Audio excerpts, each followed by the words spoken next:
This is the Reds POSTCAST, your instant game reaction for the Cincinnati Reds. Part of the Locked On Podcast Network, your team every day. Good evening, Reds fans, and welcome to another edition of the POSTCAST brought to you by Locked On Reds and the Locked On Podcast Network. I'm Tim Daniel, and I've been covering the Reds in podcast form for 5 years at publications such as Late Night Reds and the Riverfront. And I want to thank you for spending some time with me on your Friday night as we discuss an unfortunate loss from the Cincinnati Reds tonight against the St. Louis Cardinals, 6-1 at Busch Stadium. If you are just checking me out for the first time, please be sure to hit that notification button here on YouTube or follow us on your podcast app of choice, where you can not only get my show after each and every single Reds game, but you get Jeff Carr and Stephen Offenbaker Monday through Friday on Locked On Reds. Today's episode is brought to you by FanDuel. Right now, new customers get $200 in bonus bets when your first $5 bet wins. On tonight's show, just a ton of mistakes that the Cincinnati Reds dug themselves to a hole they couldn't come out tonight, both offensively, defensively, and also on the pitching side of things. We're going to discuss that. Brady Singer, really good tonight, and didn't matter because the Reds found a way to make his start irrelevant with how the rest of the game went when he was taken out. And Matt McLain got on base a couple times today. It's keeping it going. Something's going pretty well in the world of Matt McLain. So we're going to discuss that and a whole lot more. And if you're here with me in the chat tonight, I'm going to hear from you if you want to talk, because it's a Friday and the Reds stunk tonight, of course. But let's go ahead and let's get to it, shall we? This is what you'll be talking about. So I thought tonight was a pretty important game. I thought they really had to have this one. Coming off the loss against Minnesota, which I didn't think the loss against Minnesota was a big deal. Realistically and honestly, I felt that the way they played in that series, Minnesota finally just had a game where every hit was falling. You give them credit. On that same note, you got to give Andre Pallante credit for St. Louis tonight. He put the ball wherever he wanted to tonight, and he was awesome. But where I'm disappointed is, look, you can lose. It's baseball. Weird things happen all the time. You can very much lose games like this. You can lose games that are, thanks, Dave, I appreciate it. You can lose games that you're really competitive and you fight. That wasn't tonight. Tonight, the Reds took themselves out of this game. They got in their own way. And it's multiple things, too. It's not just the 5-run seventh inning when the bullpen can't get anybody out. That's one thing. It's grounding in the double plays. It's Ellie getting picked off at first base. It's those types of things where, Gavin Lux reaches on an error and then Ellie grounds out and beats out for the throw at first base, then gets thrown out during the next batter. Can't have that. It's just the inconsistency of Scott Barlow, where he's been really good for weeks. I've been talking about it a ton. Really bad tonight. It's Taylor Rogers, who I thought has pitched really good of late. Wasn't good tonight. And Tony Santiago has to go and get that out. And then Connor Phillips, who I thought did pretty well in his first inning, pitching in the big leagues in a long time. So that was nice to see. But it's to Gavin Lux the throw at third base, that awful error where he doesn't set his feet and he just chucks it. And it's like, this is what we thought the Reds were moving away from when they were playing really well for these couple weeks. We thought that we were getting past this. Like we knew they weren't going to win every game. We knew they weren't going to have a lot of 8 of 10 stretches, but we didn't think that we were going to see performances like tonight that we did. And I'm sure there's going to be someone who comes in here and says like, hey man, it's just a bad game. I hope you're right. But that was a horrible performance by the Reds tonight. That was one that you really just need to figure out how that doesn't happen again. And yesterday, someone came in the chat after the Twins game and said that I was sugarcoating that loss and that it was a momentum killer. And I said I disagreed. Today made that game look like a momentum killer. And they got to get that back. You're looking at potential, like you're looking at a bullpen day tomorrow, if I have that correct, against Sonny Gray. You got to find a way to get this win tomorrow. You have to find a way. Can they? I don't know, but they have to. And, Branch is here. He says, like, it's just a loss. It wasn't a blown lead. It just wasn't their day. That's fair. Like I said, I can live with just losing. what really is frustrating is how they just got in their own way a lot tonight and kept finding ways to beat themselves. And I mean, give credit to St. Louis. Like I said, give credit to Andre Pallante. He was unstoppable tonight. I mean, until like they literally, only time they took him out was when Ellie got that hit in the 7th inning is when they said, all right, that's enough. He went 6 innings of shutout ball tonight, 4 strikeouts, continues to kill the Reds. Don't get it. I don't think he's very good, but he always finds a way to pitch his best against the Reds, which is a common conversation we have with people who seem to beat us really well. But Jose Trevino came through again tonight. Kudos to him. Santiago Espinal came through tonight one of his pinch hit at bats for Will Benson. Like I said, we'll talk about Matt McClain a little later in the show, and it's just frustrating because how they've played against the Central this year is what is really irritating. So I mentioned this after the last divisional series. I want to say it was the Pirates. No, there was one after that. I can't remember who it was off the top of my head. Forgive me. 1-6-1 against the Central in series this year. And then they go out and lose this one. And it just makes you worry. And like, I know they just broke the whole 39 in a row where they lost the first game of the series. Normally I can come in here and be really confident and optimistic. I don't feel very confident and optimistic about this weekend. I wish I did. But history says that they will find a way to get beaten this series, and they'll find a way to do it to themselves in stretches like they did tonight. And I hope I'm wrong. I hope tomorrow they come out like a bat out of hell, and they string some hits together again. They pick up that fun momentum we had through those AL Central series that they had 3 in a row that they won. But when they lose, like I said yesterday, when they lose, it's like they lose by 5 or 7 runs or 6 runs. It's just like they've got to close a gap here. It's like, you can lose. It's baseball. You're going to lose 60 at minimum. We know this. But you have to find a way to not have awful games like you had today. And that's the part where I'm really irritated. And so what I'm not really irritated with, guys, is Brady Singer. Thought Brady Singer deserved a lot better tonight. He was very good tonight. We're going to talk about his start right after this. Look what I got, everybody. I tell you about him each and every day.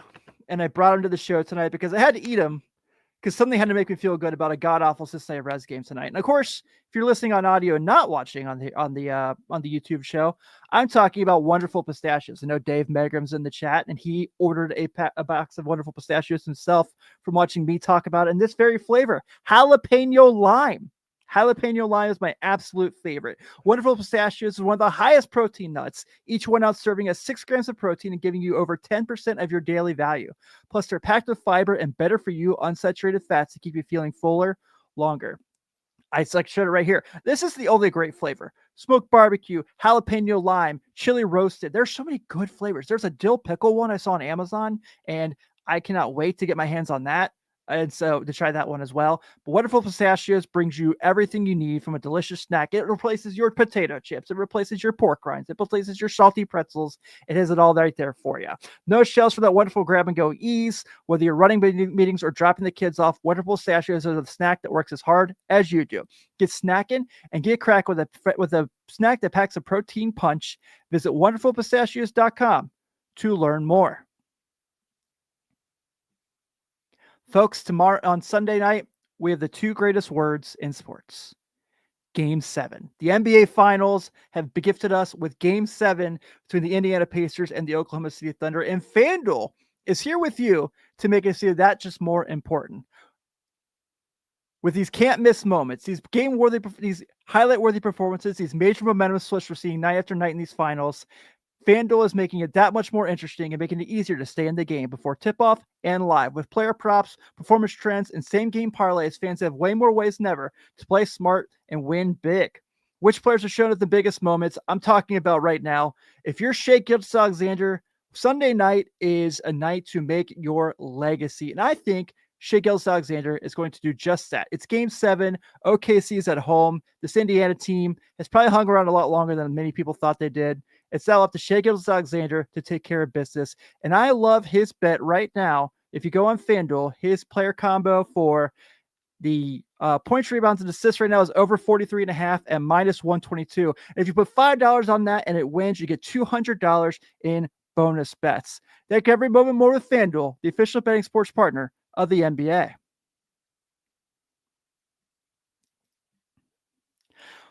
Want to go ahead and give a shout out to my everydayers here on the Reds Postcast. It's really great to see you all here, as always. If you're just checking me out for the first time, though, please be sure to hit that notification button so you can not only check out my show after every Reds game, but Jeff and Steve Monday through Friday on Locked On Reds. Let's talk about where this game hit its turning point. Time to reveal where the game was won or lost. It's the turning point. It was the bottom of the seventh. Yeah, the bottom of the seventh inning when everything that could have gone wrong for the Reds in that area did. So they obviously go to the bullpen at that point. Brady Singer's pulled from the game after he pitched a really, really good game. And then Mesa Wynn gets the single to bring in Pedro Pajes. Nolan Gorman walks. That brings in Victor Scott. That loads the bases back up. Then they have the god-awful throwing error by Gavin Lux that scores Brendan Donovan, Mason Wynn, and then Lars Nootbaar hits a single to bring in Nolan Gorman. And that was basically your ball game because that made it 6-0. That didn't happen to Brady Singer tonight. Brady Singer, as a matter of fact, did what he does. He gave his team a chance to win. And for it feels like the first time all year, the Reds didn't give him any run support. And that's not his fault. He was awesome tonight. 6 innings, 1 earned run, 7 strikeouts. That'll do. Offense didn't have his back.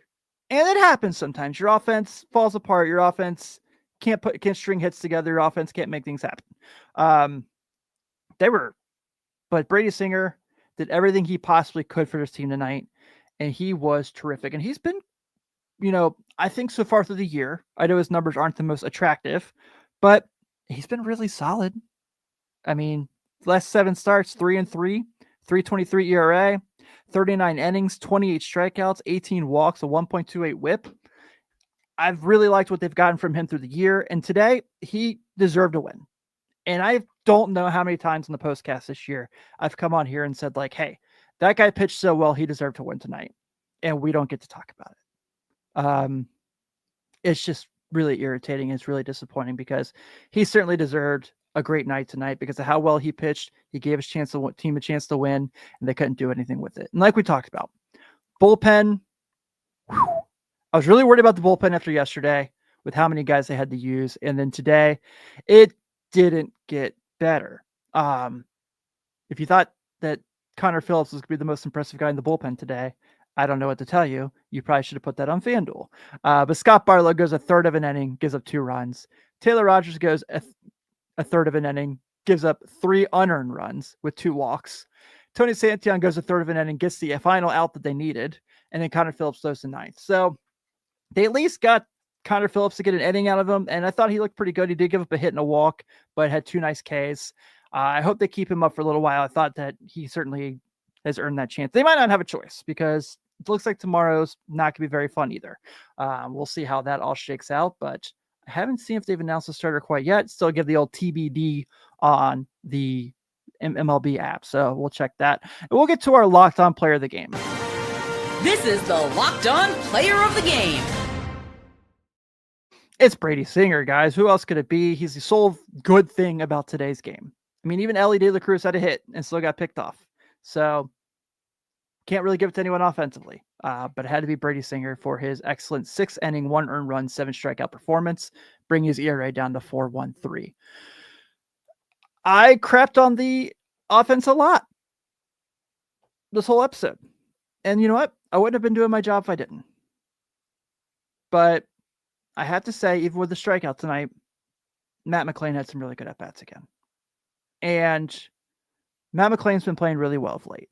And Matt McLain drew another walk again tonight. And Matt McLain had a really nice opposite field single tonight off of Andre Pallante, one of the 2 hits they got off him.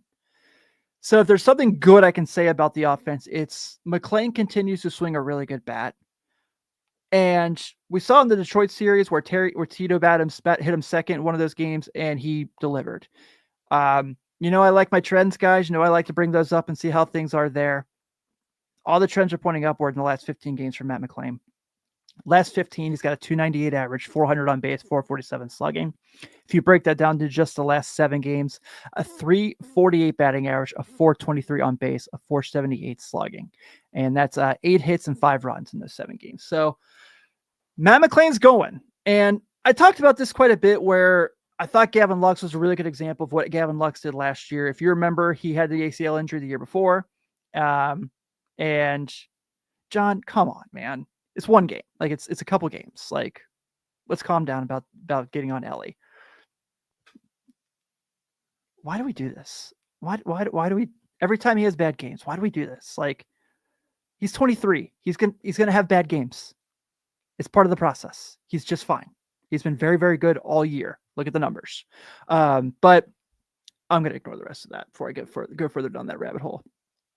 Matt McLain's been really good of late. The Reds have really needed this spark. I am all for moving him back up amongst the top, higher in the order to see if he can get some more quality at bats, get some more quality hits to help this team. Because right now, I mean, I really love against righties how they're using Lux, and I thought that I know Tyler Stevenson had a bad day today, but I've liked how he swung the bat of late as well. Just wasn't. It's just a difficult day where someone owned them, and you got to figure out ways to beat your division teams. St. Louis, Milwaukee, Chicago, and even Pittsburgh has beat you in series this year. So we got to figure it out. I hope they do. We'll go and put a bow on this one because today stunk, and the St. Louis Cardinals do get the best of our beloved Redlegs 6-1 tonight at Busch Stadium. The Cardinals 6 runs on 7 hits, 2 errors. The Reds 1 run on 4 hits, 1 error. Our winning pitcher tonight, Andre Pallante. He's 5-3 with a 4.48 ERA. And Brady Singer is your loser tonight. He is 7.5 with a 4.13 ERA. They are back at it tomorrow afternoon at 2:15 in the afternoon. Sonny Gray takes the hill for the Reds. He's 7-2 with a 3.84.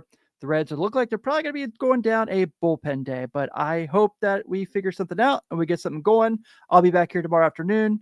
I'm Tim Daniel. Everyone have a great evening. I'll see you tomorrow afternoon.